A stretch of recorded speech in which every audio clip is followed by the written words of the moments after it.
Tungabhadra dam gate కొట్టుకుపోయింది అనేటువంటిది తెల్లవారుజామున తెలిసిన వెంటనే రాష్ట్రంలో ఉన్నటువంటి ఉన్నతాధికారులందరినీ కూడా అప్రమత్తం చేయడం జరిగింది. దాని తర్వాత డ్యామ్ అధికారులతో మాట్లాడి ఏం జరిగింది అనేటువంటి తెలుసుకుని తెల్లవారుజామున ఎప్పుడో గేటు కొట్టుకుపోవడం, దాని నుంచి పెద్ద ఎత్తున నీరు వృధాగా నదిలేకపోవడం జరుగుతూ ఉంది.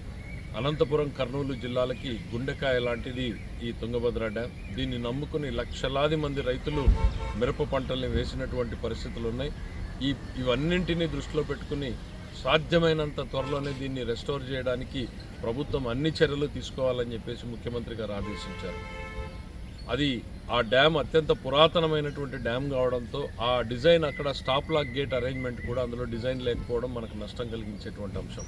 స్టాప్ లాక్ గేట్ ఏంటి అంటే ఇట్లాంటి విపత్కర పరిస్థితులు వచ్చి ఏదైనా గేట్లు కొట్టుకుపోయినప్పుడు ప్రత్యామ్నాయంగా ఇంకో గేట్ని దించుకునేటువంటి అవకాశం ఈ కొత్తగా వచ్చేటువంటి డ్యాముల్లో డిజైన్ చేస్తూ ఉన్నారు. అట్లాంటి అవకాశం ఆ డ్యాంలో లేకపోవడం మూలన నీరు వృధాగా పోతూ ఉంది. అయితే ఆ డ్యాంలో బాగా పరిపూర్ణమైనటువంటి అవగాహన కలిగినటువంటి వ్యక్తులు, సుదీర్ఘమైనటువంటి అనుభవం ఉండి రిటైర్ అయిన వ్యక్తులు కన్నయ్య నాయుడు గారు ఇట్లాంటి వ్యక్తులందరినీ కూడా సంప్రదించడం జరిగింది. అక్కడ ప్రత్యామ్నాయంగా ఎమర్జెన్సీగా గేట్లని మనం తయారు చేసుకుని తాత్కాలికంగా ఆ నీటిని నిలిపేదానికోసం చర్యలు తీసుకోవడానికి అన్ని ప్రణాళికలు కూడా సిద్ధం చేయడం జరుగుతోంది.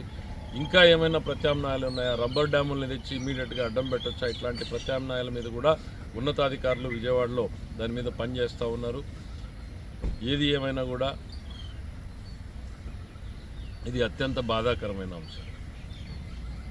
ఒక రాయలసీమ వాసిగా ఉదయాన్నే ఈ వార్త విన్న వెంటనే ఎంతో ఆందోళనకు గురి కావడం జరిగింది. ఎందుకంటే దీన్ని నమ్ముకుని ఉన్నటువంటి లక్షలాది మంది రైతుల జీవితాలకు సంబంధించింది కాబట్టి ప్రభుత్వం పూర్తి స్థాయిలో దీని మీద దృష్టి పెట్టింది. ఇది మన ప్రభుత్వం కాదు, తుంగభద్ర డ్యామ్ చేయాలి కాబట్టి, బోర్డు అధికారులు చేయాలి కాబట్టి వాళ్ళకి అన్ని సహాయ సహకారాలు అందించమని ముఖ్యమంత్రి గారు ఆదేశాలు ఇచ్చారు. దాని ప్రకారం ఇప్పటికే చర్యలు ప్రారంభమయ్యాయన్నటువంటి విషయాన్ని తెలియజేసుకుంటున్నాం.